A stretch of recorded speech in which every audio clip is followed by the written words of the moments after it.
à tous et à toutes, je m'appelle Muriel, je suis la fondatrice d'Utopia Paris, une marque de cosmétiques qui crée des émotions cosmétiques made in France et inspirées par l'Afrique. Et j'accompagne également d'autres entrepreneurs à créer leurs propres entreprises et également à structurer et à développer la partie marketing et communication de leurs projets.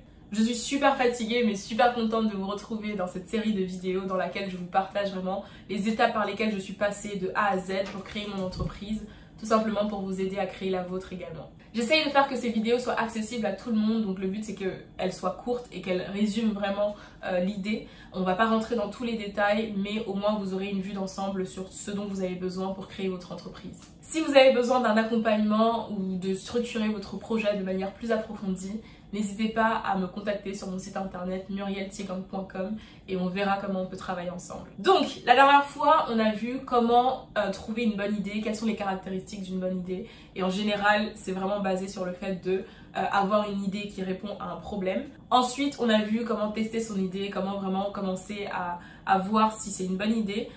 Donc on a parlé de la SWOT, qui est un outil d'analyse qu'on utilise partout en marketing et en communication. Et on a parlé également du Business Model Canvas, qui est un outil plus de structure qui permet de vous projeter sur votre future entreprise.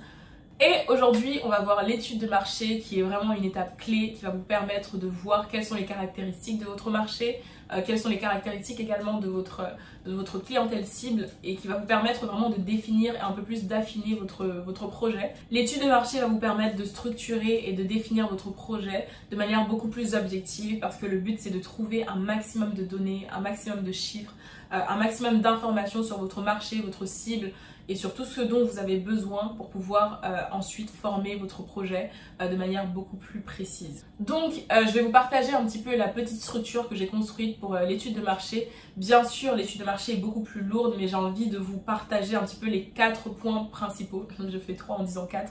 Les 4 points principaux qui pour moi doivent être absolument dans votre étude de marché, qui doivent être un petit peu le squelette de votre étude de marché. Et bien sûr, l'étude de marché, en fait, ça s'étaye, vous rajoutez toujours des choses, mais j'ai envie que cette vidéo soit courte et que vous ayez l'essentiel. Donc je vais vous partager les 4 points qui pour moi sont vraiment essentiels dans une étude de marché. Donc en premier dans votre étude de marché, je vous conseille de remettre encore une fois le problème et la solution que vous apportez. Ça vous permet de garder en tête ce pourquoi vous êtes en train de faire l'étude de marché. Donc dans cette partie, vous reparlez simplement de votre projet et vous gardez en tête le problème que vous essayez de résoudre et la solution que vous essayez d'apporter à vos futurs clients. En 2, vous avez la partie à propos du marché où vous allez vraiment mettre toutes les caractéristiques de votre marché, que ce soit la taille, que ce soit les tendances, que ce soit les concurrents. Donc c'est là que vous mettez également votre étude concurrentielle avec les principales marques concurrentes à votre projet. Donc là, c'est vraiment vous mettez toutes les caractéristiques possibles sur votre marché. En 3, vous allez vous concentrer sur la demande. Donc vous allez analyser la demande, c'est-à-dire les personnes qui ont besoin de votre produit ou de votre futur service. Donc dans cette partie, vous allez vraiment parler de tous ceux qui ont besoin de votre produit d'après vous, qui sera votre cible. Et là, vous devez mettre vraiment toutes leurs caractéristiques, que ce soit leur sexe, que ce soit leur âge, que ce soit leur catégorie socio-professionnelle, que ce soit leur situation géographique, vraiment tous les détails que vous pouvez mettre. Et également plus ou moins les tendances, en fait, les goûts et les particularités de votre cible.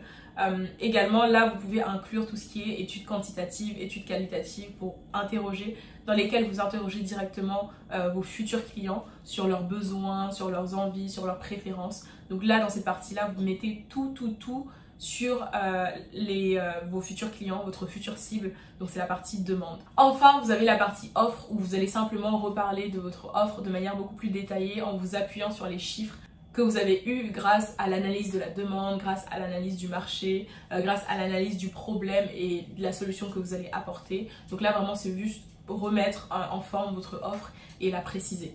Voilà la structure que je vous propose un petit peu pour la réalisation de votre étude de marché. Bien sûr, c'est une version beaucoup plus réduite et bien sûr, au fur et à mesure que vous entrez dans votre analyse, vous pouvez rajouter le plus d'informations, le plus de détails que possible et le plus de parties que possible. Donc, il n'y a vraiment pas de souci. C'est vraiment juste pour vous donner une version mâchée, une version grossie de ce que pourrait être votre étude de marché. Également, il existe différentes structures, donc ne restez pas buté, ne vous dites pas que ok, si j'utilise cette structure-là, c'est la bonne ou c'est la mauvaise. Il n'y a pas de bonne ou mauvaise structure. Le but de l'étude de marché, c'est simplement d'avoir le maximum de données, d'informations sur votre marché, sur votre clientèle et sur le problème et la solution que vous apportez. Donc, Il n'y a pas de bonne ou mauvaise structure, il y a juste besoin d'avoir le plus d'informations possible. Donc voilà, c'était tout pour moi pour cette vidéo, j'espère qu'elle vous aura plu. Dans la prochaine vidéo, on va parler justement de la suite logique. Une fois que vous avez votre étude de marché, on va parler du business model ou du business plan. Je vais vous expliquer que le business model c'est beaucoup plus intéressant que le business plan